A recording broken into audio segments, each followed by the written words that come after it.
He stood in front of the mirror that morning like he had 1,000 times before. Same bathroom, same pale light, same reflection, but this time, something snapped. Something ancient and silent broke the surface. It wasn't his face that shocked him.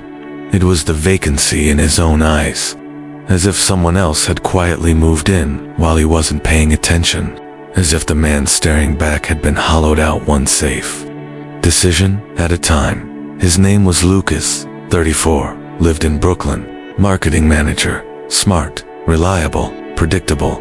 Every box checked, but none of it mattered anymore, because in that single breath, standing shirtless and still in the stale morning air, he realized something brutal. He hadn't changed. Not really. Not where it counted. Sure, years had passed. Paychecks increased. Friend groups shifted. But the thoughts, the fears, the quiet inner compromises, still the same. Still looping like a broken record. What shocked him wasn't how much had shifted. It was how much hadn't. He remembered something his father once told him at 13. That men don't get lost in chaos. They get lost in patterns. Lucas never understood that until now. He wasn't broken, but he was stuck. And sometimes, being stuck is far more dangerous, because it's not loud. It doesn't demand attention. It just slowly erodes your soul while you smile through it. It's the kind of pain no one claps for, the kind you carry in silence, the kind that visits you at night when the noise dies down and the world stops applauding. He turned off the faucet and stared longer. His reflection looked tired, but not from lack of sleep. It was exhaustion from pretending, from avoiding, from negotiating with fear and calling it being realistic. That was the day Lucas discovered a truth that millions of people spend a lifetime avoiding. You can build a decent life around a decaying self. You can smile while dying slowly. You can blend in perfectly while falling apart privately. No one tells you this, because most people are too busy doing it themselves. But Lucas couldn't unsee it. And here's the real twist. The realization didn't inspire him. It shattered him, because he knew the only thing left to destroy was himself. Not his body, not his job, not his relationships, his identity. The version of him that tolerated average, that apologized for ambition, that adjusted his standards to keep the peace. That man had to die, and death like that doesn't come easy. It doesn't ask permission. It doesn't happen in a neat 30-day plan. It rips you out of the life you've curated and throws you into the fire of your own contradictions. But something inside Lucas stirred. Not rage, not sadness. Resolve. He dried his face, opened his notebook, and wrote just 6 words. If not now, then burn it all. That was it. The beginning of the end. If you've ever felt that pull, the quiet panic that whispers, "This isn't who I'm meant to be," then you know what comes next. This isn't just a story about change. This is a funeral for the man you used to be. And this time, there's no coffin, just ash, and the promise of something stronger rising from it. Before we continue, if this message already speaks to a part of you you've been avoiding, consider subscribing. Your support helps this channel grow and gives us the fire to keep creating the raw, unfiltered stories that challenge and transform. And trust me, what's coming next, you don't want to miss it. Now, let's hear from you. Here's a simple but powerful question. When you look in the mirror today, what do you see? A man you respect. B, a man you tolerate. Drop your answer in the comments. A or B, no judgment, just honesty. Lucas didn't leave a note. No dramatic goodbyes. No emotional speeches to friends or coworkers. He simply vanished. 1 week after that morning in the mirror, he handed in his resignation, ended a relationship that had long lost its pulse, canceled his lease, and bought a one-way ticket to Colorado. It wasn't running, it was release, a conscious unraveling, because sometimes, if you want to rebuild yourself, you have to burn the blueprint first. He didn't do it out of rage or impulsiveness. Lucas wasn't escaping life. He was escaping the false version of himself he had curated so carefully for years. The professional mask, the socially acceptable ambitions, the emotionally safe choices. All of it had to go. He rented a small cabin, an hour outside Aspen, nestled between trees that whispered things he hadn't heard in years. Things like silence, things like honesty. The first night he slept there, it snowed. The world outside blanketed in white, as if nature itself was offering a reset. Voluntary destruction is a rare thing. Most people only change when life forces them to. A crisis, a breakup, a loss. But Lucas wasn't waiting for catastrophe. He chose to walk into the fire, to dismantle the parts of him that had grown too attached to survival and forgotten how to live. He started with the simple things. Old photos, gone. Social media accounts, deleted. His phone now only had 5 contacts: a journal, a flashlight, a knife. Books by people who had walked this path before: Marcus Aurelius, Epictetus, Viktor Frankl. The days were long, cold, quiet, and that was the point. Lucas wasn't looking for peace. He was looking for clarity. And clarity often comes wrapped in discomfort. In the stillness, the echoes of his past grew louder at first. Doubts, memories, old voices reminding him of who he used to be. But as the days passed, the noise began to fade, like static tuning out of frequency. He remembered reading about Alexander the Great burning his ships upon reaching the enemy shore. It wasn't arrogance, it was a declaration. There's no going back, only forward, only through. Lucas wasn't leading an army, but he was fighting for his life in a way no one else could understand. What most people don't realize is that destruction is sacred. When done with intention, it isn't chaos, it's liberation. You aren't tearing things apart to watch them fall. You're creating space for what was never allowed to grow before. Lucas made a rule for himself. No nostalgia, no fantasy, no bargaining with the past. If a thought belonged to the man he used to be, he let it go. If a memory tugged at old comfort, he confronted it with truth.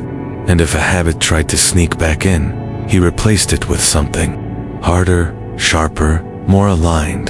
The hardest part wasn't letting go of people. It was letting go of the roles he played for them. The funny one, the loyal one, the agreeable one. Those masks had earned him approval, but they had also buried his identity. Now, alone in the wilderness, he was finally free to ask the only question that mattered. Who am I without anyone watching? Destruction stripped him bare, but it also made him clean. He kept a fire going in the cabin, not because he needed the warmth, but because it reminded him what he was doing inside, burning down what no longer served. Not all at once, but piece by piece. There were moments he missed comfort, he missed noise, but those moments became less frequent, and in their absence, something new began to form. Not a new version of Lucas, but the original one. The one buried beneath years of compromise and performance. This wasn't reinvention, it was remembrance. The truth is, most people never destroy their script because they're afraid of who they'll be without it. But the script wasn't written by you. It was inherited from society, from fear, from people who projected their limitations onto your potential. Burning it is an act of rebellion, of clarity, of courage. Lucas didn't know what the future held, but he knew one thing for sure. The man who arrived in Colorado would not be the one who left, and that was the whole point. It took time for Lucas to understand that solitude wasn't punishment, it was power. In the beginning, the quiet felt sharp. Each minute alone stretched longer than it should have, echoing through the walls of his small cabin like a challenge. There were no voices, no inbox, no routine distractions to fill the silence. Only himself, and that was the scariest part. Most people say they want peace, but what they actually crave is distraction without chaos. Lucas had chosen neither. He wanted depth, not relief. And to go deep, he had to go alone. The first few weeks tested him in unexpected ways. Not physically, emotionally. His mind clung to old noise. His fingers itched to check a feed that no longer existed. His reflexes reached for validation in moments of doubt. But he had burned all the exits. There was no crowd to lean on, no one to text when the silence got loud in solitude. Lucas met the shadows he'd avoided for years. Insecurity, shame, restlessness. But they didn't attack him, they introduced themselves. And over time, he'd stopped resisting. He started listening. He discovered that solitude, real solitude, was not the absence of people. It was the presence of self. Not the self he showed the world, but the one that spoke only when everything else went quiet. Every morning, he hiked through the dense pine trails behind his cabin, sometimes in snow, sometimes in fog. He called them clarity walks. No headphones, no narration. Just the sound of his boots on frozen ground and the breath in his chest. With each step, he peeled back another layer of his old self. Every mile was an exorcism, every incline a meditation. He began to develop practices that didn't exist in the life he left behind. Silent Sundays, 24 hours without speaking, without consumption, without reacting, just observing. He fasted once a week, not for discipline, but for awareness. To remember what hunger feels like, what desire sounds like. To remind himself that he could endure what most people escape from. He wrote long letters to himself, not affirmations, conversations. He'd ask a question in the morning and answer it by night. Sometimes the answers came with tears, other times with laughter, but always with truth. Because in solitude, there's no one to impress, no performance, only honesty. Lucas realized that most people fear solitude not because it's painful, but because it's unfamiliar. It strips away the illusions we build to feel seen. It removes the social mirrors that reflect back the identity we've borrowed. In the stillness, you face the terrifying freedom of becoming your own definition. The Stoics understood this long before it became a trend. They trained for solitude. They welcomed it. Marcus Aurelius wrote in his journal, as if no one would ever read it, and that's exactly what gave it power. Epictetus taught that the key to freedom is being governed by your own reason, not the crowd's opinion. Lucas began to feel a strange shift. The less he needed others to understand him, the more he began to understand himself. The less he needed to explain, the clearer he spoke. His decisions were no longer swayed by mood or approval. They were forged in quiet conviction. He wasn't becoming colder. He was becoming clearer. That clarity gave him sovereignty over his thoughts, his time, his energy. He no longer outsourced his choices to trends or expectation. He built a rhythm that matched his values, not his impulses. And in that rhythm, he found a confidence he'd never known. Not the loud kind, the unshakable kind. There was a morning, deep into winter, when Lucas stood at the top of a ridge, overlooking the valley below. Snow everywhere, sky full of silence. He looked out and realized something he would never forget. No one was coming to save him, but he didn't need saving anymore. He had become the thing he was searching for. Solitude had stripped away the unnecessary, and what was left was someone solid, someone whole, someone free. That is the art of walking alone. Not just surviving your own company, but mastering it. Not just avoiding weakness, but converting it into strength. Lucas didn't find power in being isolated. He built it. One decision, one quiet morning, one unspoken truth at a time. And by the time he was ready to return to the world, he no longer needed it to tell him who he was. There came a point during those long silent weeks in the mountains when Lucas stopped fighting the quiet. He stopped filling time with movement. He stopped trying to fix himself with more effort, and instead, he began to listen.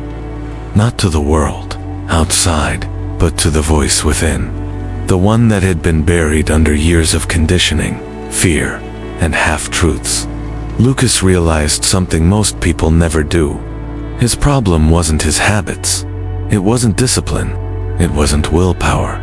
It was programming. Everything he believed about himself, what he was capable of, what he deserved, how far he could go, had been installed long before he was old enough to question it. Teachers, family, early experiences, offhand comments, cultural noise. They all had a hand in writing the invisible script that dictated how he responded to life. You're not that kind of person. Don't aim too high. Stay in your lane. That's just how you are. He had accepted these phrases as fact, but out there, stripped of distraction, he began to see them for what they really were. Code, outdated code, running on a mind that had never been cleared.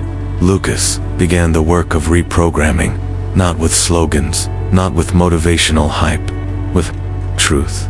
He started each morning with a simple question, written at the top of a blank page. What do I believe about myself that no longer belongs in my life? The answers came slowly at first, then all at once. I believe I'm not enough. I believe I have to prove my worth. I believe pain means failure. I believe success means sacrifice. Each belief had roots, and Lucas, like a good surgeon, began tracing them. Some came from childhood memories he had almost forgotten. Others came from rejection or trauma that he had never fully processed. But the pattern was always the same. A moment of pain became a lifelong assumption. And here was the painful truth. That pain might not have been his fault, but holding on to it now was his choice. So he made a new vow, to stop carrying someone else's programming and to write his own. He called them identity scripts, not who he wished he could be, but who he was becoming. I am calm under pressure. I trust my voice. I show up when it's hard. I don't need to be understood to be grounded. He wrote these, not to trick his brain, but to train it, slowly, intentionally. Every day, he built routines around a new identity. A cold shower wasn't just discomfort. It was a daily reminder that he could choose challenge over ease. Journaling wasn't just reflection. It was reprogramming in real time. Meditation wasn't escape. It was software maintenance. He even began a practice he called thought catching. Throughout the day, he'd stop and examine whatever thoughts showed up, especially the automatic ones. I can't do this. I'm falling behind. They don't respect me. He'd catch it, dissect it, and ask two brutal questions. Is this mine? And is it true? If the answer was no, he rewrote it on the spot. That's how it works. Thoughts shape behavior. Behavior shapes identity. And identity shapes everything. Lucas didn't aim to be perfect. He aimed to be sovereign. And sovereignty meant no longer renting his mind out to old stories. It meant choosing beliefs that served his future instead of dragging his past. Over time, something shifted. The voice in his head grew quieter. The self-doubt lost its edge. The fear still showed up, but it stopped leading the conversation. He wasn't fighting to become someone else. He was remembering who he actually was before the world got to him. That's the heart of reprogramming. Not inventing a new you, but uninstalling the false one. Lucas saw how everything in his life had once been filtered through lack. Not enough time, not enough talent, not enough validation. But now he saw that lack wasn't a condition. It was a perspective, and perspectives can be changed. He began living from a place of internal abundance, not ego, certainty. He didn't need things to be easy. He just needed to be honest. He didn't need people to agree. He just needed to stay aligned. That alignment became his compass, and once he had it, the world stopped feeling so loud. The pressure dropped, the questions faded, and in their place was something rare. Stillness, strength, direction. Lucas was no longer reacting. He was deciding. Deliberately, consciously, consistently. And that, he realized, was the difference between a man owned by his past and a man building his future. There's a reason why most people never truly change.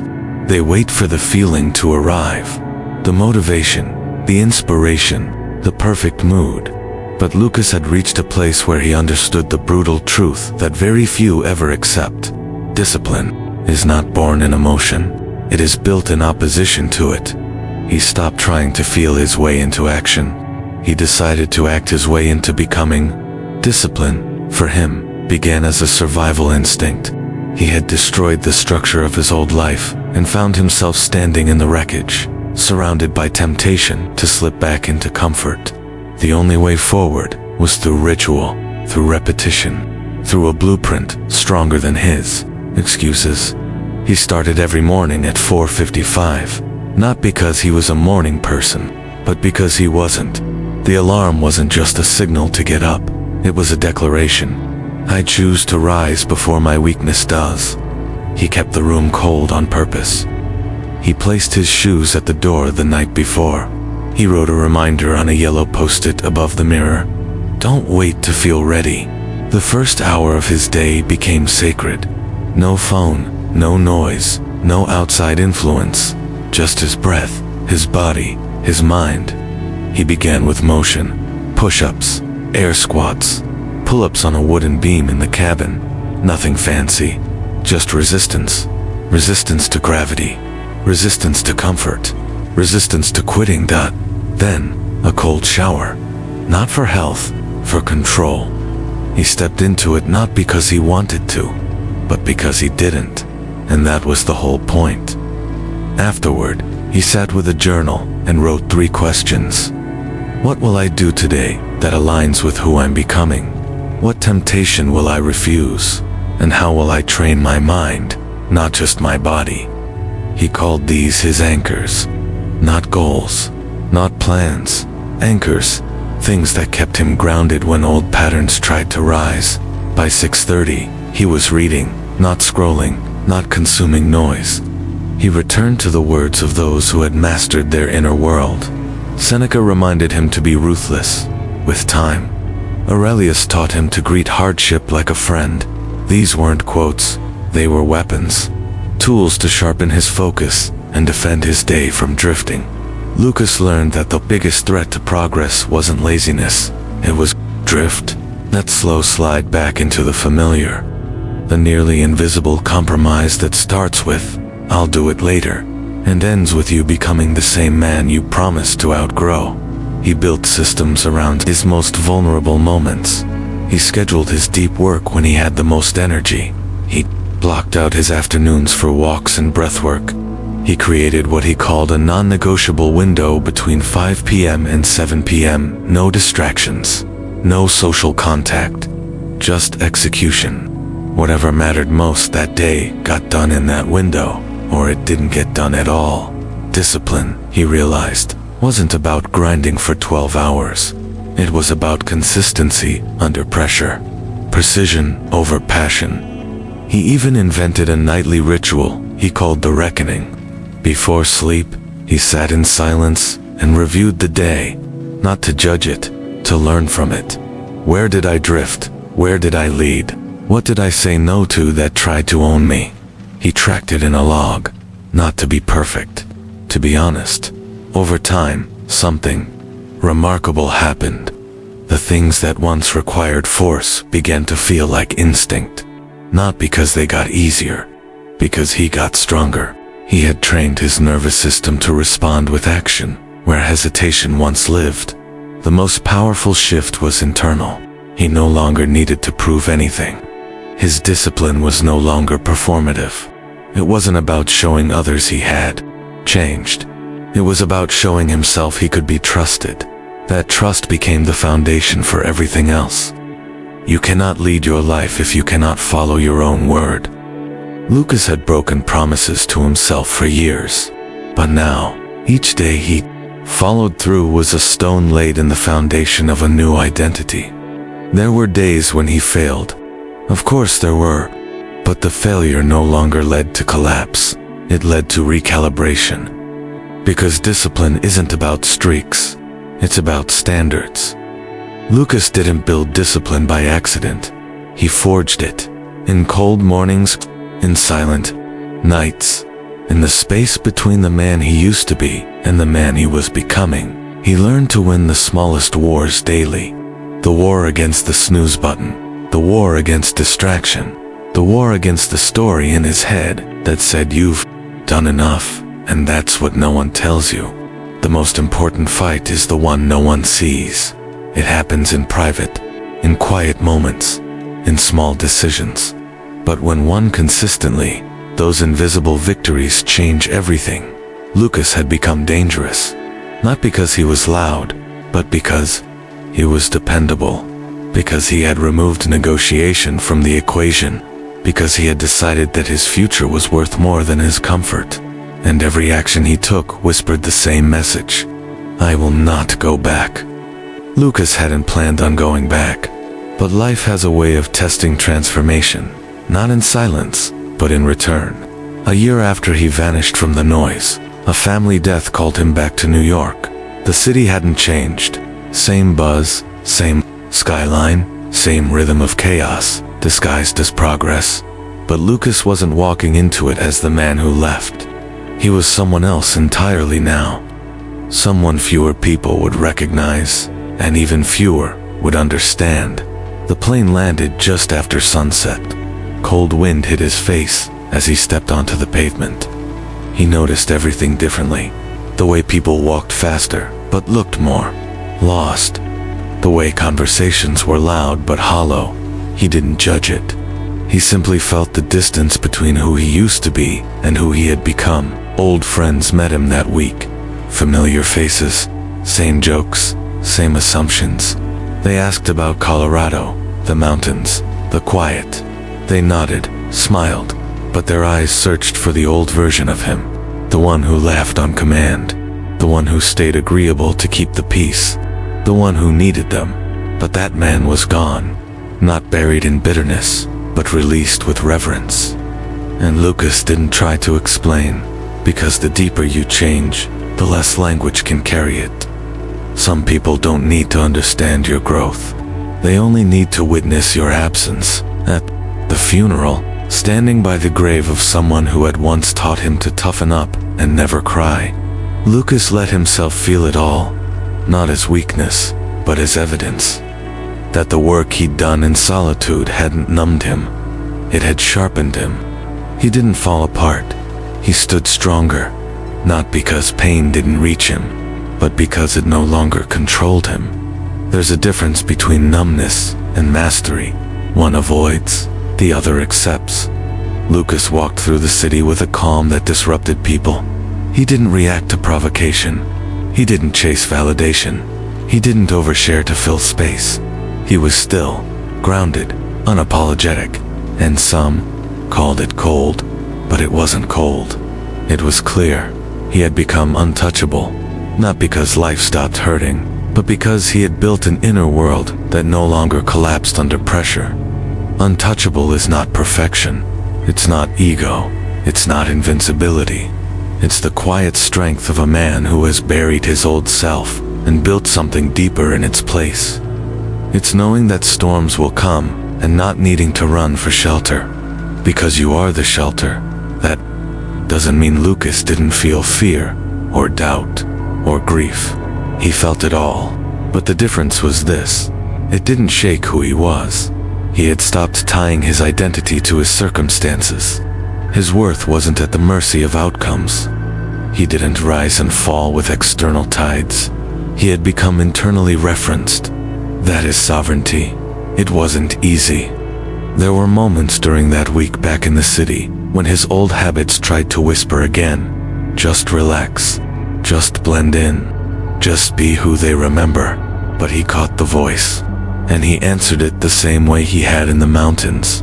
Not today. Not ever again. He realized that most people never make it to this point. They change a little. They polish the surface. They keep one foot in the old world, just in case. But true transformation is ruthless. It doesn't allow return. It requires rebirth. And rebirth costs everything that once made you feel safe. Lucas didn't return to New York to stay. After the funeral, he walked the Brooklyn streets one last time, pausing outside the apartment that once held his version of life. It looked smaller now, not physically, energetically, and he smiled, not out of nostalgia, but out of respect. That place built him, and that place broke him, and both were necessary. He turned away without looking back. That's what becoming untouchable looks like. Not armor, not walls, but alignment, clarity, a standard so deeply embedded into who you are that nothing outside you can shake it loose. Lucas wasn't seeking a new life anymore. He was living from a new self. And if you've been walking this same path in silence, breaking down, rebuilding, disappearing to rediscover, understand this: you don't owe the world an explanation. You don't need applause to confirm you've changed. You only need to walk with the kind of power that speaks without saying a word. Becoming untouchable isn't about being above the world. It's about no longer being owned by it. It's about rising, not louder, but truer. And once you reach that point, you'll realize something profound. The most dangerous man is not the one who fights to be seen. It's the one who no longer needs to be. Lucas's story is not a fairy tale. There was no sudden miracle, no external savior or no perfect plan. It was a raw, honest, painful unraveling, followed by an intentional, disciplined reconstruction. And yet, through that fire, something powerful emerged. Not a new man, but the real one that had been buried under layers of fear, comfort, and old programming in the beginning. He didn't know where to go, only that he couldn't stay. He looked into the mirror and saw a man frozen in patterns, surviving but not living. That reflection was not a failure, it was a warning. And instead of ignoring it, Lucas did the unthinkable. He destroyed the version of himself that the world had applauded, but that his soul had outgrown. He burned the script, not recklessly, but with clarity. Not out of rebellion, but out of necessity. He let go of the job, the relationship, the habits, and even the parts of himself that no longer aligned with who he wanted to become. And in that terrifying release, he made space for something real. He chose solitude not as escape, but as training. He stripped away the noise, the applause, the distractions, and in that sacred stillness, he met the man behind the mask. No filters, no performance, just raw truth. He walked alone until the silence became a companion, until the voices in his head stopped echoing fear and started echoing purpose. Then he rewrote the code.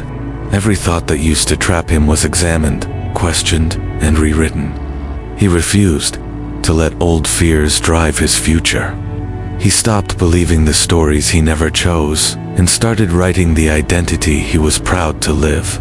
Every day became a rep in mental reprogramming, not affirmation, action, alignment through discipline. He rebuilt structure not as a cage, but as a framework for freedom. He became the man who did what he said he would do, who didn't wait for motivation, who didn't ask the world for permission. He showed up, quietly, consistently, with precision, even when no one was watching. And when he returned to the world he once knew, he didn't come back to prove anything. He came back untouchable, not invulnerable, but unshakable. He walked through the noise with clarity. He wasn't above life's struggles. He had simply stopped letting them define him. Lucas's story reminds us of something most people forget. Real transformation doesn't ask you to become someone else. It demands that you return to who you were before fear made you forget. It's not about adding more. It's about subtracting everything false. It's not about being accepted. It's about being aligned. So what's the lesson? If your life feels off, if your days blur together, if something deep inside you whispers, "This can't be all there is," don't ignore it. That voice isn't a problem. It's the beginning of your answer. You don't need a map. You need a standard. A moment of honesty. A willingness to walk into discomfort. To burn what no longer fits. and to choose the harder path because you know it leads to a stronger self. Start small. Question one belief. End one pattern. Say no to one distraction. Say yes to one practice of presence. Walk alone if you have to. Not to escape others, but to discover yourself. Because the man who is willing to destroy the old version of himself is the man who gives birth to one the world cannot break. Now let's open this up. After hearing Lucas's journey, how do you view your own reflection? Are you living as the man you were meant to become? Or just surviving as the man you were told to be? Leave your thoughts in the comments below. We'd love to hear your perspective. No filters, no fluff, just truth. And if this story lit something inside you, even a spark, consider subscribing to the channel. Your support helps us create more content that speaks to your soul, not just your screen. This is only the beginning. The next story might just be yours.